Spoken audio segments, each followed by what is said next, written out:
World War II in Europe up until 1942, the war in maps. So the end of World War I saw a bunch of new nations created, and the loser nations, particularly Austria, Hungary, the Ottoman Empire, and Germany, all lost territory, and some countries popped into existence that hadn't existed before.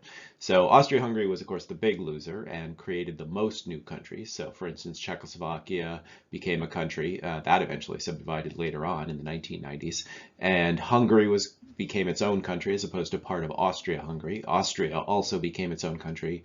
Yugoslavia was created, taking a bunch of Austria-Hungary and adding it to what had been Serbia to create Yugoslavia, or the Union of the Slavic People.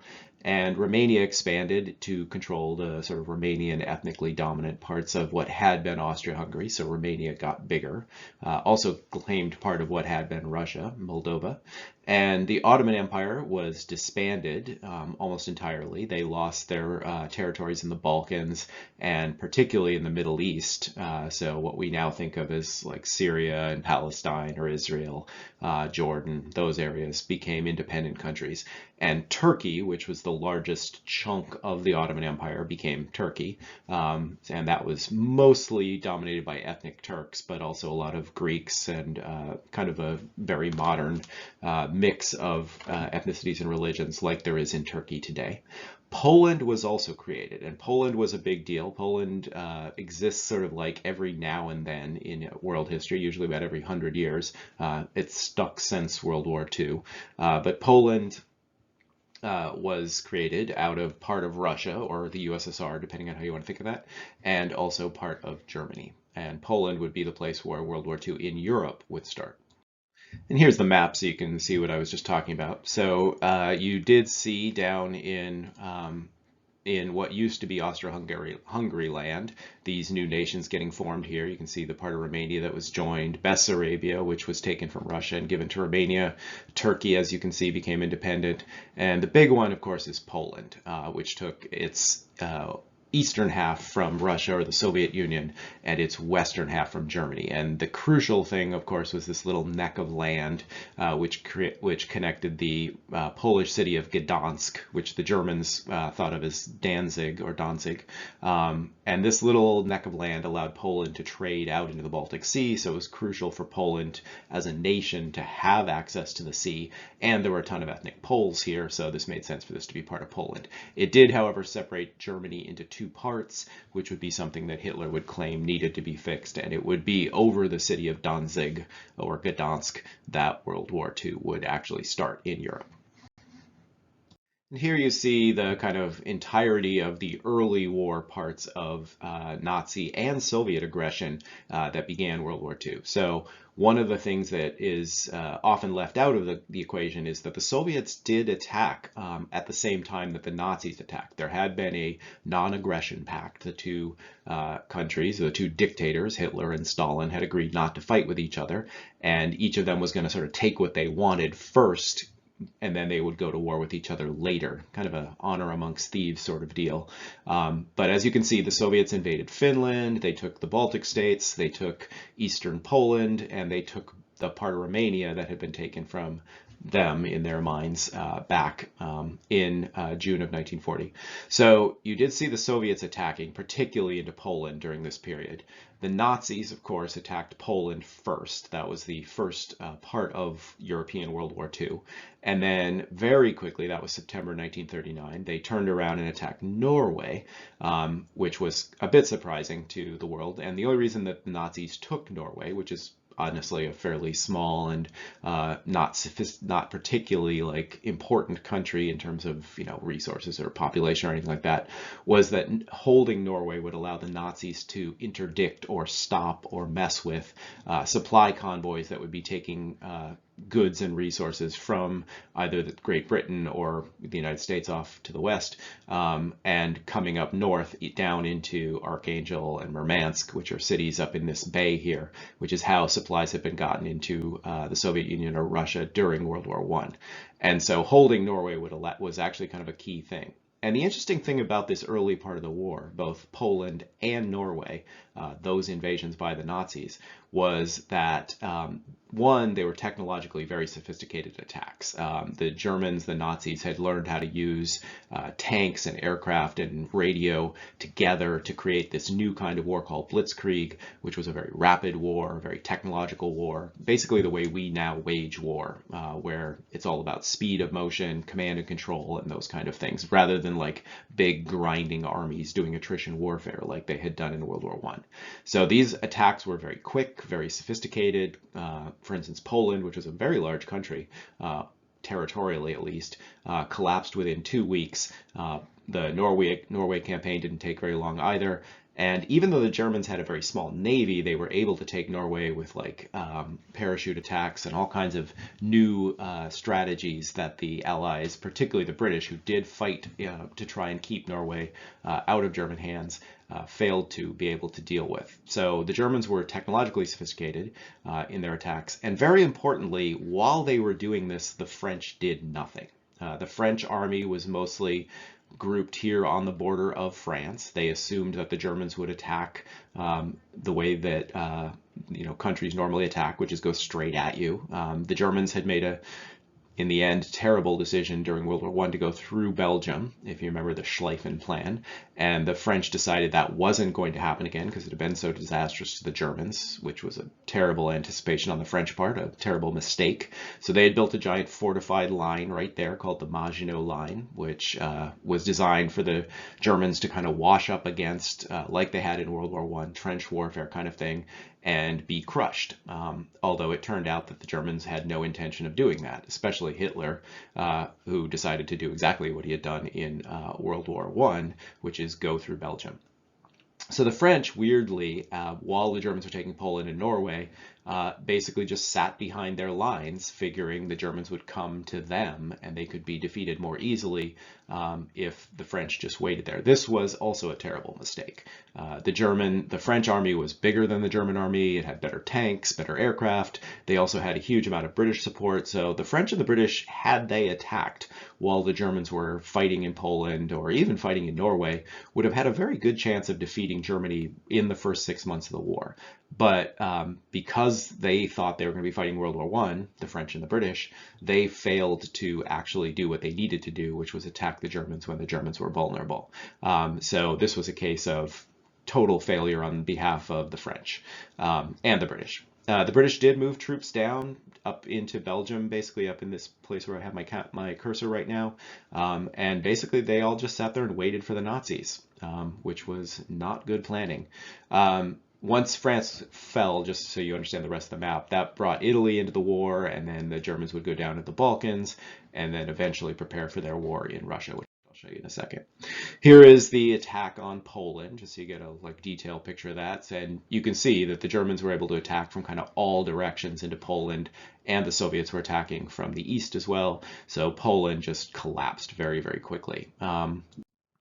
And here is a map of the entire world showing you why controlling Norway was so important. So here is where you would depot out supplies to the Russians if you're trying to keep them in the war, which we eventually did do, but it was a lot more difficult because the Germans controlled Norway and therefore could fly planes and attack convoys, base submarines up here and stuff like that to attack the convoys. So the war in the sea for this particular trade route that I'm kind of highlighting right here became a big part of the war because the Germans had taken Norway.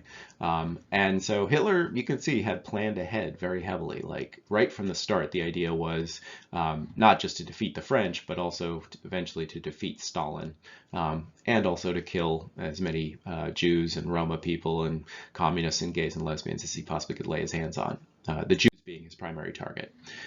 Here is the map of the invasion of Norway, and so you can see like the Germans sort of hit everywhere. These blue lines show attempts by the British to defend Norway, which failed, and you can see a lot of parachute drops, which was a new thing for World War II, the ability to like literally just airdrop troops into place, which the Germans used very efficiently and other people copied very quickly. Here's some more campaign maps showing the way that the Germans went into Scandinavia, or Norway in particular. The Swedes did stay neutral. So Sweden is right here, and they did not join the war, although they did trade pretty heavily with the Nazis. They also did, however, take in refugees and things like that. So Sweden was in kind of this interesting middle position during the war. And now I'm going to move on to the attack on France here. So you can see the Germans were going to go through Belgium again, like they had in World War I. And here is the German attack through. And this is Blitzkrieg. So when you see these little symbols here that have like an oval and a square, that's the military version of a tank symbol, basically, showing that the Germans used a lot of mechanized forces, tank-based forces. And when you see a little X like this, which you're seeing for the French army here, the blue, this means infantry. And weirdly, the French did have more and better tanks, but they didn't group them. The French and the British thought that tanks would be used largely as like little mobile forts that would help infantry. And so they didn't build big conglomerations of tanks, which the Germans did, because the Germans knew how to use tanks better. And so the French tanks were never in large volume. They were just kind of there to help the infantry, which is not how you should use tanks, it turns out. So the German strategy was to punch one single hole through the French line. This one came later, actually, and was kind of meant to add additional pressure. But this hole, this first attack, was the crucial one. And so the idea was to bust one single hole through the enemy's line, which had happened before in history, but wasn't a huge deal because nobody moved as fast as tanks before World War II. But once you would punch this hole, the tanks were just supposed to get out behind enemy lines, cut supplies, and particularly to try and cut off the British and the French troops that were up in Belgium. And to force these troops, which were sitting on the Maginot Line down here, into trying to move up, which would be terribly difficult to do, particularly because the Germans had gotten into places with all the gas supplies, all the like arms and ammunition depot and things like that that are supposed to supply an army. And this also cut all the like telephone and easy communication in like closed version, so you'd have to talk in the radio, which would be interceptable. So by getting out behind enemy lines with tanks, all of this was coordinated with aircraft and also with radio. The Germans were able to basically cut the French army to pieces without fighting it. They basically got into their gas depots and military supply depots and food supplies and made the armies sort of like starved and frozen rather than actually defeated, which obviously gets a lot of your own troops killed. The British, who were in charge of controlling this part of the line, immediately realized once the Germans got back here that they were going to be cut off from their escape back to England. And the British were very worried within hours that they were going to lose their entire army in France, and therefore that they would be forced to surrender, and Hitler would have won all of World War II within the first 6 weeks of attacking France, had the British not immediately started to retreat. They headed to the city Dunkirk right here and staged one of the great retreats in human history, which is kind of a weird thing to brag about, but the British retreated really well and did manage to get almost all of their army out, and actually a significant number of Belgian and French troops as well. And that is what kept Britain in the war. Without that successful retreat out of Dunkirk, that would have put Hitler in charge. But luckily, the British did manage to get all these troops out. Unfortunately for the French, that meant that the entire northern line of their army or of their defense was gone, and they watched their British allies just abandon them. And so the French army began to just melt down. Troops began to surrender, things couldn't move quickly, and the Germans were in a position to just sort of do whatever they wanted.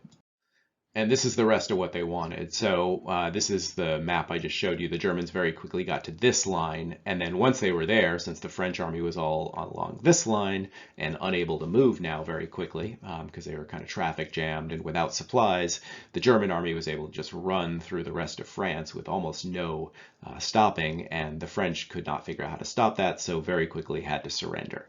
And so within 6 weeks, with relatively minor casualties, the Germans, with a smaller and less well-equipped army, did manage to defeat the largest army and the most sophisticated army in the world, the French army. And this made Hitler look like a genius, unfortunately. It was something that could have been avoided, but the French did not fight the the war well, and the British certainly didn't help very well. And so Hitler managed to do something that shocked the entire world, which was to defeat France. It didn't have to happen. Had the French attacked while the Germans were in Poland, it would have been a very different war.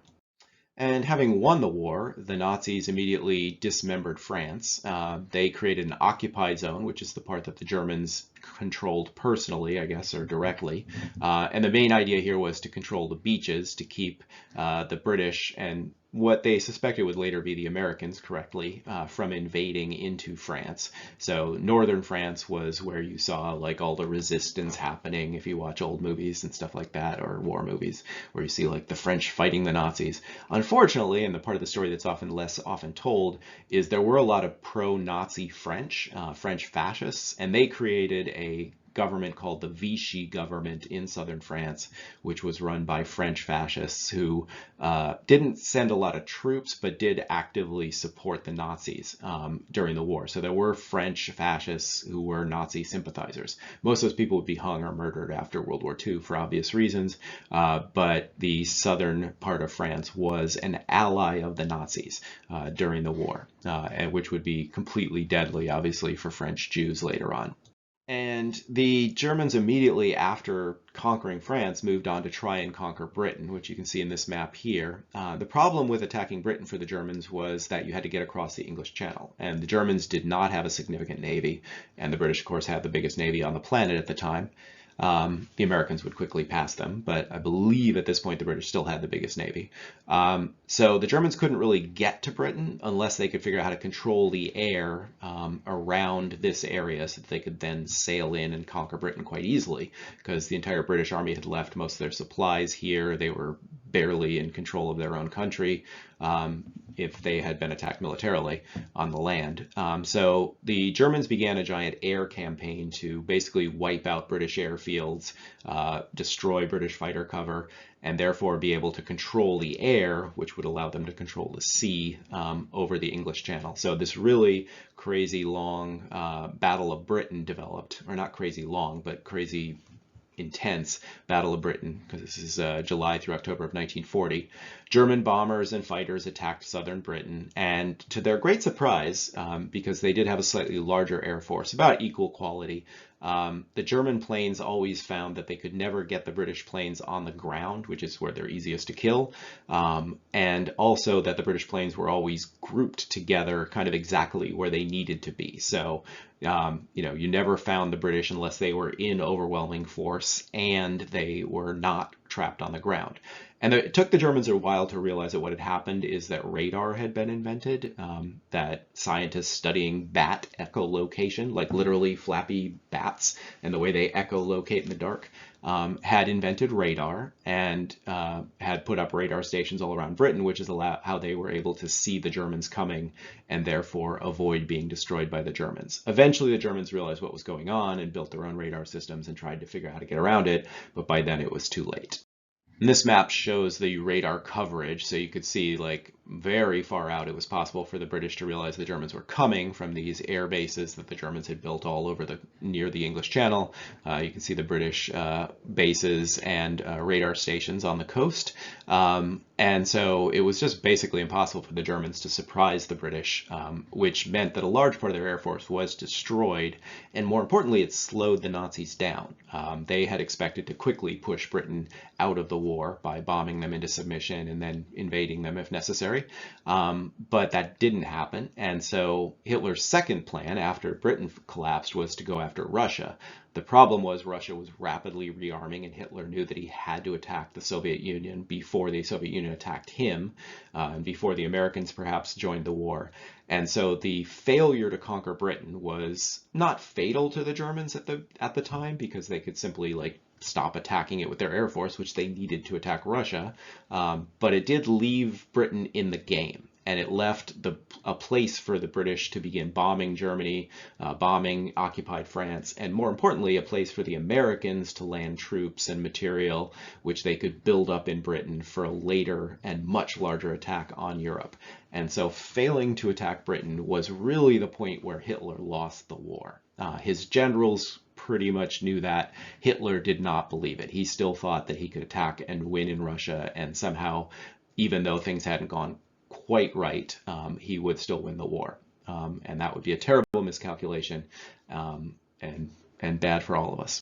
So there's the Battle of Britain I was just talking about. That failed. And then the Nazis were also attacking in the Balkans, but now we're going to talk about them going into Russia, which they proceeded to do pretty much basically immediately after they pulled the plug on the attempt to conquer the British.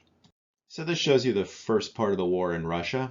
Basically, the Romanians, who were allies of the Germans, the Hungarians, also allies of the Germans, and the Italians, who sent some troops as well, but by and large, mostly German troops, were prepared for, again, a blitzkrieg against Russia. Stalin and the Soviet troops were completely unprepared for this, which is bizarre and shocking because they should have been prepared. Didn't take an idiot to know what was going to happen, especially after Norway had been conquered. But Stalin is not the kind of guy who learns lessons or does anything right, honestly. And so the Russian army was unprepared and was carved up by the Germans. You can see the Germans waited until you can start attacking Russia, which is basically early summer, because in the spring, Russia is very muddy and it's rainy and stuff like that. There's not a lot of supplies. The Germans also had to get all their planes back from Britain and all that other stuff. So it was a very quick attack. And when you attack Russia, for those of you guys thinking of doing it, you want to do it from the late spring through basically the early fall, because Russia in the winter gets freezing cold. So you have about 6 months to conquer Russia if you're going to do it. And if you don't do it in 6 months, you're going to fail. So the Germans did get very far into Russia within 6 months. As you can see, they carved out huge chunks of Russia. This is, by the way, where most Russians actually live, and where a lot of the industry of Russia was. So this was not, it's a relatively small part of Russia, but this is the part that matters, and the Germans took most of it. As the Russians retreated, they burned down everything they could burn down, destroyed their own railroads, made it as very difficult as possible for the Germans when winter did come in. This is what the Russians had done to Napoleon, and so they knew how to do this. It did mean they were starving to death their own people and abusing their own country. On the other hand, it would mean that the Germans would be in a lot of trouble later on. The Germans got almost to Moscow and didn't get there. They got Leningrad surrounded, but didn't take it. And so the Germans got very deep in to Russia, but didn't really win the war. And then the winter locked down, and the Germans found themselves in a lot of trouble because the Russians are ready for the winter, could move in the winter, and the Germans were basically locked in place and in a lot of trouble. And so this is sort of as far as the Germans got in the successful period. They'd actually take more Russia. They would almost take Stalingrad out here in the next season. But after that, things began to fall apart. And so by the end of 1941, things looked very bad in Europe. Most of continental Europe had been taken by the fascists. But if you were reading the tea leaves and understood how a war was going to go, the Germans had failed. And that was going to be something that would take, unfortunately, about another 3.5 years to fully wash its way out. And the last little bit here is the creation of the death camps. So, of course, the Germans, once they had all this territory, could now turn on to Hitler's most disturbing and diabolical pet project, which was the murder of all of the Jews of Europe, the so-called final solution of the Holocaust.